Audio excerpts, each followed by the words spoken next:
Do you feel like you lose your identity in relationships, or you've never truly been yourself around another person? This pattern gets established when you first meet them, when you're dating them, because authenticity can feel counterintuitive when you really like someone and you're putting your best foot forward. You're being your very best version of yourself. But this can actually pull you away from being who you really are and from being known for who you really are. So I'm going to show you in this lesson today where this comes from an attachment perspective, and I'll teach you the mindset that you need to unblock it so that you can put not your best foot forward, but your most authentic foot forward in dating. And stick around to the end of the lesson, because I'll show you a mistake that a lot of people make when they use this mindset incorrectly, and it can actually turn people off you. If you're new to this channel, welcome. My name is Amy Kerr, and I help women who struggle with insecurity and anxiety in relationships to heal the wounds that really underlie their patterns so that they can create an incredible relationship with themselves and with the partner that they really deserve. And subscribe to this channel for more content like this, and hit the bell button so you get that notification, because I'm posting new lessons like this every week.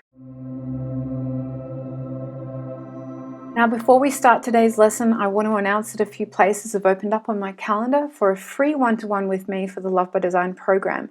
So make sure you stick around to the end of the lesson for the announcement on how to sign up for that. So dating can be really weird, it can be really scary, and there's this kind of vulnerable part within us that wonders, do they like me, and how do I get more connection with them if we do really like that person? Even if we're not that interested in them and it's just the first date, this insecure part of us can still be running the show. Now, when we go into our insecurity, it's a really vulnerable place to be, so we put up walls and sabotages and what I call masks to protect ourselves. And when we're putting our best foot forward, we have a couple of masks that are our go-to way to get connection with someone and still feel distance from them so we feel safe. Now, that mask is a kind of a go-to mechanism for us to know that we can get connection and get acceptance even on a first date when we've only just met them.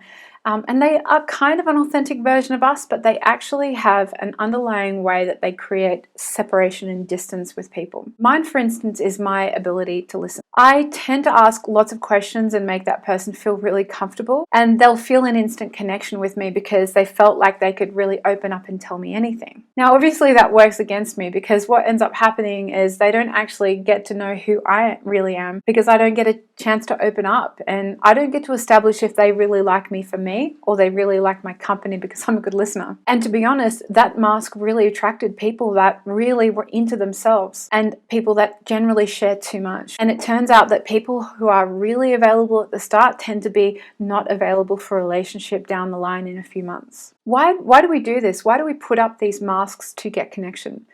It really makes sense from an attachment perspective. If you have any level of insecurity or anxiousness when dating, you've been hurt in relationship before, and that original hurt generally comes from our relationship with our caregivers. We've learned that love is painful from early on in our childhood. So from an early age, we subconsciously learn how to control a connection so that we do feel love and belonging with someone. We actually learn to overperform as children, or we act in a certain way that's going to guarantee us connection with our mother or father. Now, a mask is exactly the same thing. It's a method that will guarantee connection on a date. And it's also a way to avoid rejection and avoid being hurt. The counterintuitiveness to this is that putting on a mask actually blocks authentic connection, which is what we truly want to see if we have on a date. It's the thing that we're ultimately seeking. So we end up dating with these masks on and never feeling truly connected to another person because we're actually getting in our own way. So no wonder so many of us feel completely burnt out and really frustrated by dating, because it really eats away at our sense of self-worth and confidence. Let me know if this concept of putting on a mask hits something that you're aware of when you're dating.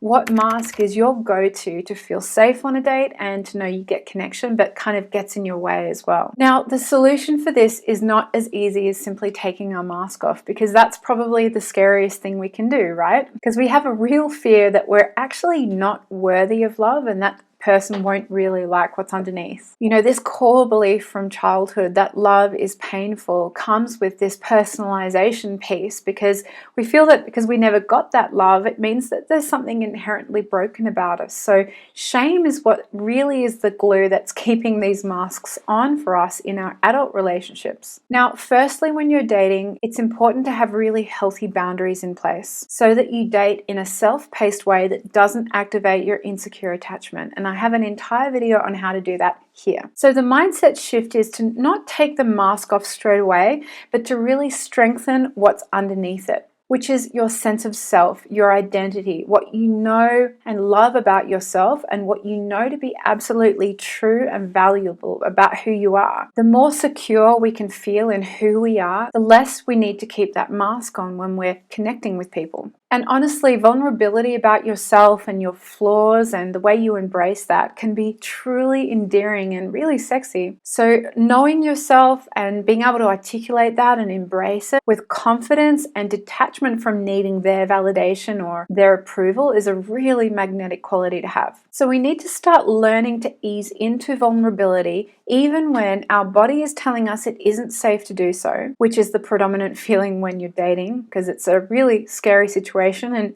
all of your senses are telling you to mask up. Now, in order to step into vulnerability, we need to have strong internal boundaries around what we choose to share. And it helps to know your insecure energy well here so that you can identify it when it's coming up, when you're engaging from your insecure place as opposed to your authentic place. And I have an entire video on how to learn how to do that here. So when you start to offer a piece of vulnerable information about yourself to someone on a date, I want you to have what I call the golden nugget mindset. You are offering a golden nugget about yourself to them, and before you even offer it, you need to wrap that piece of information in gold, which is to protect it with your knowingness that it is absolutely your truth and no one can change it otherwise. Even in a marriage of 20 years and you offer up a golden nugget, your partner can't unwrap or change that piece of information because it's sacred to who you are. They can offer context or support around it, but that's it. If you put a piece of information out there unwrapped, you're needing their validation or for them to help you in some way. And that's offering vulnerability from an insecure place. We're not trying to offer vulnerability to get someone on our side or to manipulate or somehow control how they feel about us, because again, that's simply another mask. You're trying to keep yourself safe by getting them to like you. So we're offering our vulnerability wrapped in the gold of our truth, just like you'd open up a window for them to see more deeply into who you really are. They can see us more deeply so that we can feel seen more deeply and we can feel more connected to them. Now, this is going to feel really scary and counterintuitive because in that moment your mask will come off and a little bit of your truth will shine through. So that's why you need to have that gold wrapping of certainty that this is your absolute truth and you aren't needing any kind of validation around it as you offer it. Now, once you offer a little bit of vulnerability, that's actually an act of emotional availability to them, and it provides an opportunity for them to either do the same or not. Now, we're not creating expectations that every time you should offer vulnerability they need to return it, but we're starting to learn how to lead with a bit of emotional availability and vulnerability when it's appropriate, when we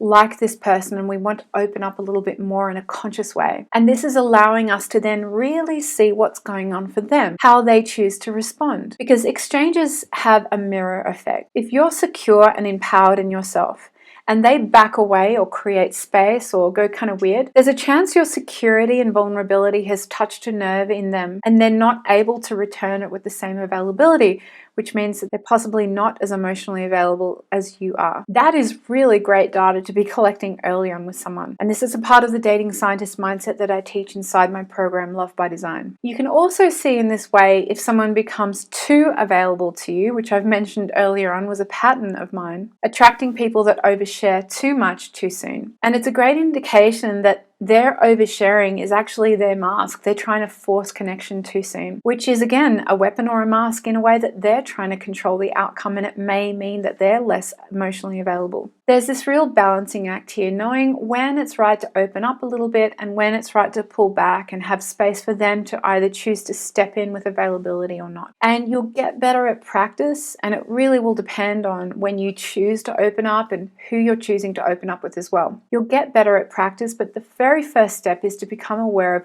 what masks you use when you're dating so that you can control the outcome and feel safe, but they're actually getting in the way of authentic connection with new people. So start building your secure sense of self in the steps that I've outlined for you today, and then start noticing what you tend to do to force a connection or to make yourself feel accepted or interesting on dates. And if you're interested in learning more about this dating scientist mindset, I want you to join me in my free training that outlines the entire structure around the 3 steps steps to creating a secure relationship within yourself and with a person that you really want, you can join me in that free training in the link below. I also have a free Facebook group, and I'd love to meet you personally in there.